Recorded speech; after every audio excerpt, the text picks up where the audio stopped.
paano gamitin ang effect sa BN. Dito sa inyong BN application, open nyo lang yan. At dito tap nyo lang itong plus icon sa kanang babang bahagi.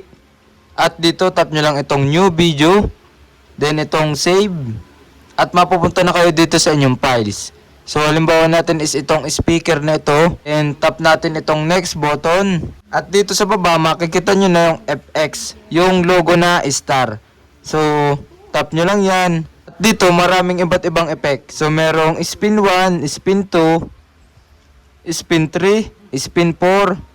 So marami dito, kayo nang bahala mag-explore ng mga effects. Kita nyo naman sa BN editor. So madaming effect ditong pamimilian, kayo nang bahala, mauumay kayo kung alin ang inyong gagamitin. So mahaba pa siya dito oh. So napakaganda ng BN editor na ito. Kaya ito ang marirecommend ko sa inyong editing app. At kapag naman nakapamili na kayo ng effect, so tap nyo lang itong check button sa baba. At try natin, play natin itong ating video. At meron na siyang effect.